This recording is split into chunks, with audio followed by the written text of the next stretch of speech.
yo, here's the trick. When you cook a French fry, you take it, you cut it up and like into obviously the French fry shape.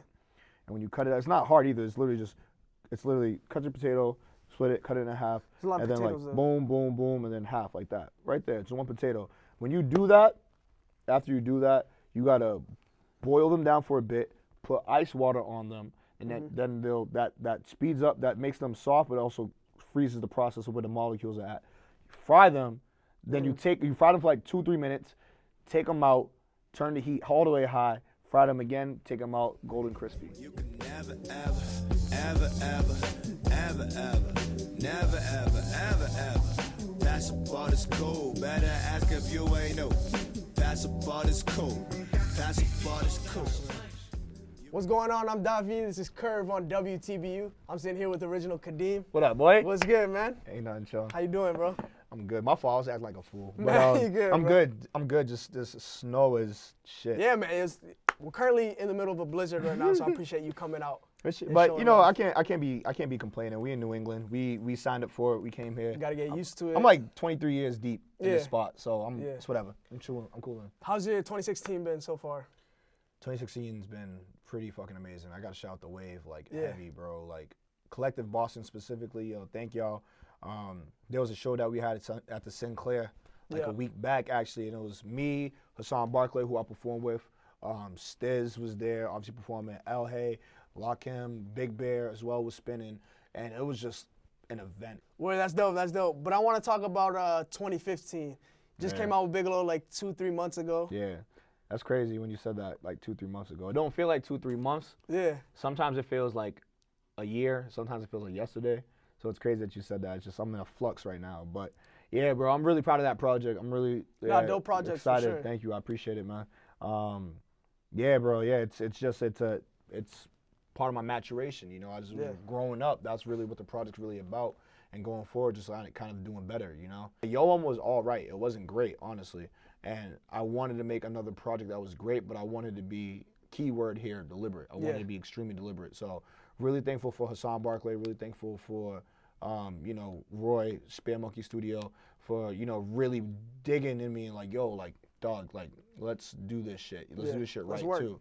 And, you know, I came up with a great product. I'm not gonna say good. I love this project, honestly. So just ready to do more for the future. And like, you know, this project was really like, it's really a part of me, you know? Yeah, no, for sure. And it kind of going to like the project itself and just like the vibe and the energy, it's all very consistent from like the sounds to the artwork.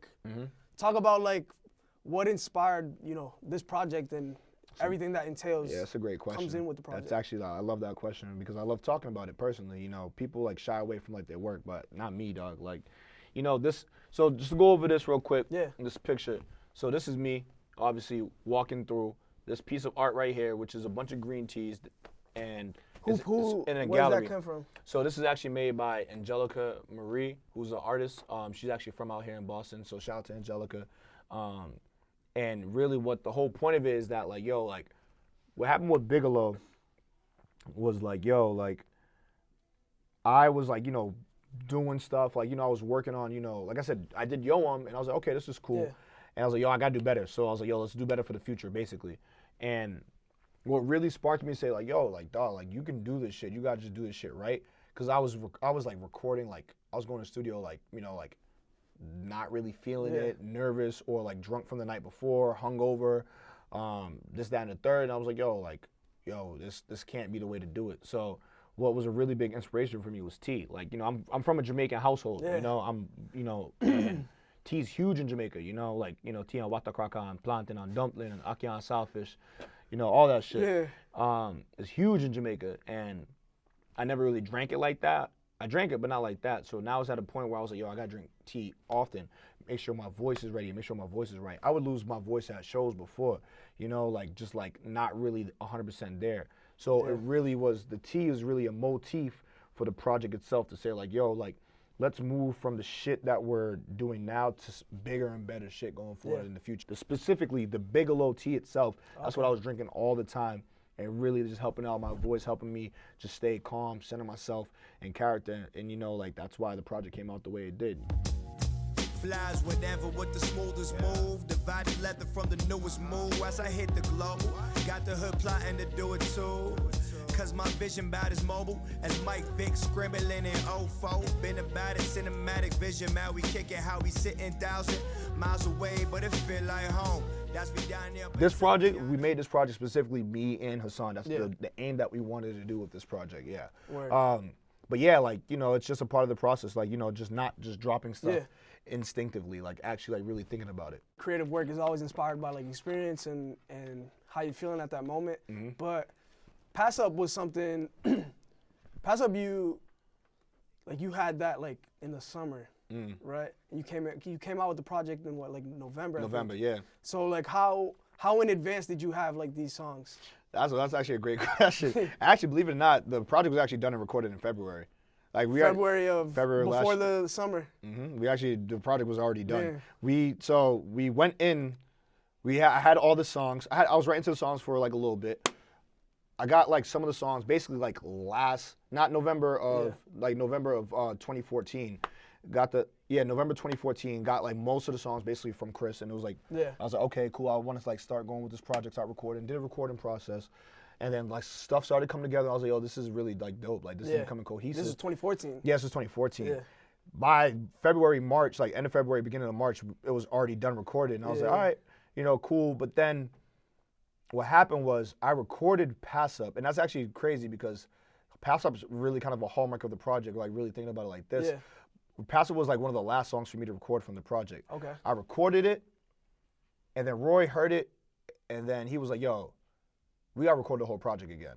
And I was like the same songs, just recorded. Same, everything recorded all over again. And I heard it, and I was like, I didn't even question it. I was like, yeah, because I heard Pass Up, and there was a change in me, like that realization. This talking about the T, this like yo, like really like being deliberate. It really came true on Pass Up. Like, not that it didn't on other songs, but like it was like it clicked. It made sense. The tone, the matching of the beat, understanding, and like none of the lyrics changed, nothing like that at all. Just but like the vibe. Vibe changed. So re-recorded it and finished it like around the summertime, and just really just kind of like pushed it, promoted it for a bit, and then just like then dropped the project. So like. It's interesting because people hear it and like, yeah, like, you know, that's really the nature of the business. Like, you know, like it really, it happens like that. Last question, you know, before we get you out of here. This is Cuurve, you know what I'm saying? Everyone that works, you know, has a part in this show, has gotten curved multiple times. You know what I'm saying? We all get curved. So do you have like a Cuurve story that you want to share with the people? Cuurve story. All right, let's see. Yo, all right, so bet. So yo, you got the position. Listen. So, I was like, you know, I was cooling, and it was so you want Cuurve like. However you want to interpret Cuurve. So I'm chilling. I got a booty appointment set up. A booty appointment. I'm like, all right, where the booty appointment's lit, let's get it. And I was like, word, doing Birdman hand rubs, you know, throughout this whole time, like, word, we about to get this popping.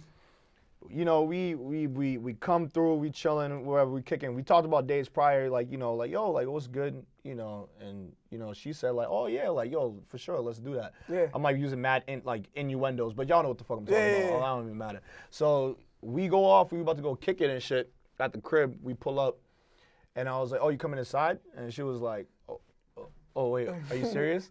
And then I was just like, but yeah, that's my Cuurve story. Damn, I didn't know you was gonna ask that question. Shit, this probably a harsher one if we being real, but that's for another time, honestly. Yo, but I appreciate you coming in. Of course, again, bro. Man. This is love, dog. Thank you, bro. Thank you. I got like probably like a couple more shout outs. Yo, shout out Cuzzo Smoke. I see you, bro. Free my nigga, dog. That's it. Word. And I'm just happy, yo, for this next stuff that we got going on. I want y'all just to, you know, just be ready and, you know, accept it with open arms and love and care, because I'm putting love and care into it. Yeah, for sure. So. And we can definitely see that within Bigelow, so excited you, to see that. Yeah. Appreciate it, bro. Appreciate it. Yo, this is Cuurve, WTBU. Yeah. Wow. Bigelow. And at this moment, I've realized I don't need to prove nothing to none of you niggas. Hopped up in it and talk shit like I'm Dr. Phillip. Mustache from Woodstock, then I talk my business. Black Tom Selleck.